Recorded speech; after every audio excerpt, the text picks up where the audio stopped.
Olá, olá gente amiga, estamos aqui nesse domingo mais uma vez para conversar um pouquinho sobre a liturgia dessa semana. E esse domingo é muito interessante, né? É uma festa bacana na igreja, a Ascensão de Jesus. Eu queria começar pedindo licença um pouquinho a você que já é mais entrosado nas coisas da igreja, porque como muitas pessoas que têm assistido o vídeo não são muito ligadas à igreja, eu queria explicar um pouquinho, um segundinho de catequese. Primeiro, a diferença entre essa festa da Ascensão de Jesus para a festa da Assunção de Nossa Senhora, Assunção de Maria. Às vezes a pessoa confunde um pouquinho as festas, porque os nomes são parecidos, né? Ascensão de Jesus, Assunção de Nossa Senhora. A diferença fundamental é que a Assunção de Nossa Senhora é Maria que é levada aos céus por Deus. A Ascensão de Jesus, Jesus que vai aos céus pelos próprios meios, porque ele é Deus.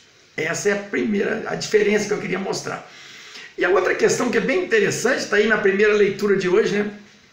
Em Atos de Apóstolos, dizendo que então Jesus ressuscita e fica 40 dias com os discípulos ali ensinando e tal, convivendo com eles para depois subir aos céus. E então eu queria explicar um pouquinho isso, porque se você pega lá o nosso domingo da Páscoa, quando Jesus ressuscitou, no sábado seguinte, são 7 dias. E aí, do tal segundo domingo da Páscoa até o outro sábado, mais 7, e por aí vai. Então são 5 semanas do tempo pascal, com 7 dias, deu 35, e aí a gente chega no sexto domingo, que foi domingo passado. Aí tu põe domingo, segunda, terça, quarta, quinta, os 35 dias lá, com mais esses 5, dá 40. Por isso que o dia da Ascensão é na quinta-feira, quinta-feira última passada. Só que aqui no Brasil, a gente celebra no domingo. Mas os 40 dias em que Jesus conviveu ali com seus discípulos, que está citado na primeira leitura de hoje, então eles terminam na quinta-feira, dia da Ascensão do Senhor. Tá? Mas aqui no Brasil tudo bem, a gente comemora a Ascensão então no domingo hoje. E é bacana porque a festa da Ascensão é uma festa meio assim enigmática, porque é Jesus que vai para os céus, mas é Jesus que vai para ficar. E ele fica como? Ele fica nas ações das comunidades, né? Ele fica na presença das comunidades. E para ter certeza absoluta de que as comunidades teriam força para isso, então ele promete o Espírito Santo, que é a festa que nós vamos celebrar domingo que vem, a festa de Pentecostes. Mas então, o bem interessante dessa festa de hoje é Jesus que vai para ficar. E ele fica no testemunho e nas ações nossas, das comunidades daquele tempo, das comunidades de hoje. Então, a presença de Jesus no nosso mundo depende fundamentalmente de ti, do que tu está fazendo ou não.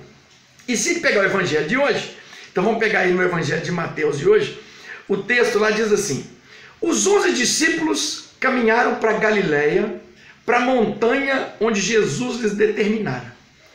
Mateus já dá uma dica bem interessante, porque, bom, Jesus começa a sua ação missionária, estava lá na Galiléia, de onde era lá, Nazaré e tal, e vem vindo para o sul, tal, até chegar em Jerusalém, onde é assassinado. Muito bem, onde está o poder tal. Mas é interessante, Jesus quer que os discípulos iniciem a sua missão e a sua caminhada na Galiléia. Então Jesus pede a eles que voltem para Galiléia, que saiam do centro do poder, que saiam de Jerusalém, que caminhem para a periferia, que caminhem para a periferia do país, que caminhem para a periferia do Estado, que fiquem fora do Estado enquanto poder corrupto. Para quê? Para que eles possam realmente iniciar a sua missão, ter força para iniciar a missão. E outra coisa curiosa, não é em qualquer lugar, é na montanha que Jesus determinara. A montanha para Jesus, descrita em Mateus, claro, né, é uma coisa muito simbólica. É da montanha então que vem as bem-aventuranças, é a montanha onde ele subia para rezar, é da montanha aonde a manifestação de Deus se dá nos ensinamentos de Jesus. Então é ali, na montanha e na Galiléia, que os discípulos assistem a ascensão de Jesus. E é dali que eles são mandados em missão, porque aí o texto diz assim: ide, portanto, e fazei que todas as nações se tornem discípulos, batizando-as em nome do Pai, do Filho e do Espírito Santo, e ensinando-as a observar tudo quanto vos ordenei, a observar a verdade, a observar Jesus, que é o caminho, a verdade e a vida. E eis que eu vou estar convosco todos os dias, até a consumação dos séculos. Então é muito interessante que ele nos manda numa missão, e nessa missão é a missão de batizar as pessoas, ou seja, apresentar a experiência de Jesus em nome do Pai, do Filho e do Espírito Santo, e sermos propagadores da vida dele, da mensagem dele, propagadores da verdade.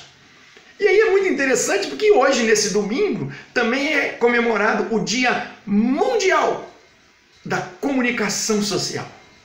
Num tempo em que se comunica tantos meios de comunicação para todo lado, mas onde a verdade anda longe, né? Tanta comunicação, tanta mentira, tanto fake. E você sabe que, assim, outro dia eu estava muito curioso, eu estava incomodado. Como é mesmo? Pessoas do bem, pessoas boas, pessoas que eu conheço aqui, até da minha comunidade, tá? Como é que as pessoas acreditam nos absurdos que estão sendo colocados aí nesses robozinhos, nesses fake news? Como é que as pessoas acreditam, por exemplo, que essa pandemia não existe? Como é que as pessoas acreditam nisso? E aí eu me lembrei de uma coisa interessante, que também está no Evangelho de Mateus, fui pesquisar para mostrar para vocês, que eu achei muito legal. Se você pegar no próprio capítulo 28, lá no versículo 12, diz assim, bom, qual que é o contexto? Jesus, porque o que era a minha curiosidade? Domingo de Ramos, Jesus entra em Jerusalém e o povão está adorando aquilo. Viva Jesus, hosana nas alturas, embaixo do lança-ramo. Quer dizer, Jesus é o máximo. Daí a 5 dias, na sexta-feira santa, eles gritam, crucifica, crucifica, nós queremos que solta o Barrabás, crucifica Jesus, tal. Isso sempre me incomodou. Como é que eles mudaram de opinião em tão pouco tempo? E aí eu fui pegar um texto que é depois da morte, para entender isso. Está lá isso então que eu estou citando para vocês, no capítulo 28, lá então, no versículo 12 e 13, diz lá assim: os anciãos e os sacerdotes se reuniram e deliberaram dar aos soldados que tinham tomado conta do túmulo. O contexto Jesus ressuscitou. Aí o povo, ressuscitou? Então é verdade as coisas que ele falava e tal. Então eles reúnem os anciãos e os sacerdotes e pagam uma vultuosa quantia de dinheiro para os soldados para que eles espalhem uma fake news, para que eles espalhem a mentira, para que eles digam que os discípulos lá, os apóstolos, foram lá de noite e roubaram o corpo de Jesus. Tá. Então, imagino eu que na condenação deve ter acontecido mais ou menos a mesma coisa. Eles pagaram pessoas para esparramar no meio dos judeus ali mentiras sobre Jesus, a ponto de eles pedirem para crucificar, crucificar, crucificar. É muito diferente de hoje? Claro que não! É igualzinho. Estão pagando esses robozinhos para esparramar mentira, esparramar maledicência por aí. E assim, e o pior é que é muito dinheiro, então coisa muito bem feita e acaba convencendo as pessoas.